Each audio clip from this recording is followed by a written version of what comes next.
Tim O'Malley with Tim Prister of Irish Illustrated and John Brice of FootballScoop.com. And guys, 41-17 is going to be an innocuous final score when we look back on this season, but I think anybody here and anybody watching will remember 21-14 at the half, and that brought some angst to Irish fans everywhere.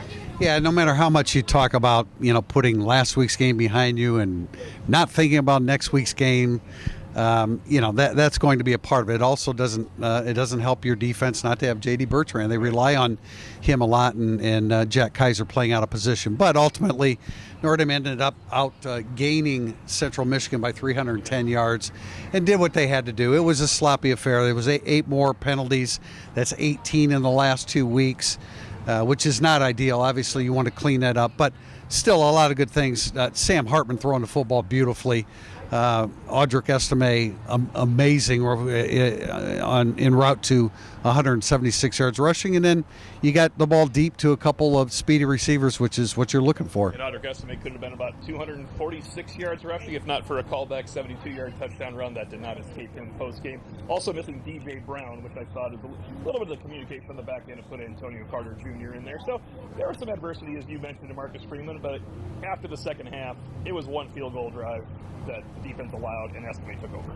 Yeah, long term, I think Notre Dame will benefit tremendously from this contest. They learn some more about themselves today because of the adversity they encountered in game, because of the adversity of not only not having J.D. Bertrand and D.J. Brown, two super seniors that played so much football for them. I thought today we noticed the absence of Gabriel Rubio. I thought they could have absolutely used him up front on that defensive interior. So I thought that was significant. And to Priest's point about the penalties, it's not just now 18 in the last 2 games for about 155 or 60 yards. 8 of those have moved the chains to the opposition. 8 of those have given first downs. So Notre Dame has some things to fix on its defense for sure, but a part of that is just cleaning up and being efficient.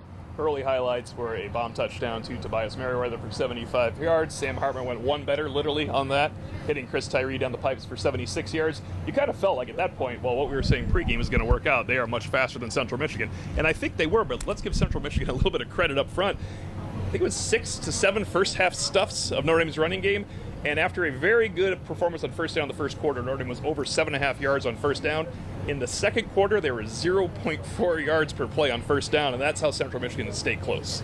Yeah, and then you look at Notre Dame's offensive line. I mean, they're going to have to do a better job getting push consistently. What I was doing up in the press box pregame was looking at film of Ohio State, and they haven't been nearly as impressive as their fan base would expect. But when you see those running backs, Notre Dame is going to have to tighten things up along the defensive line, especially on the interior. And they weren't very good today, but 7 days ago they were really good against a group that was certainly more capable than Central Michigan. So I don't want to overreact to the situation today because you're caught between games. But when you take a look at Ohio State, you better tighten it up because they're coming next weekend. And statistics are tough to look at for the Central Michigan game, but once again, Notre Dame was at 6.3 yards per carry. That's going to work. That's going to work quite often. There, Sam Hartman, no interceptions, 3 touchdowns, over 300 yards passing. They missed Mitchell Evans today. We didn't bring that up. He's in concussion protocol.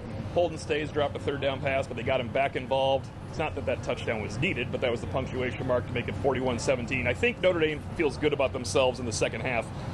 It was a 20-3 second half, and it felt like that. Whereas the first half felt like, as close as it was at 21-14, you were just kind of wondering what was going on. They really asserted themselves. Yeah, I would contend, even as it was 21-14 at the half, and Central Michigan punched that touchdown in right before the half, it felt nothing like, say, the California game a year ago, where you felt like, man, Notre Dame could be in trouble with one bad break to open the second half. I didn't feel like Notre Dame was ever not in command of this contest.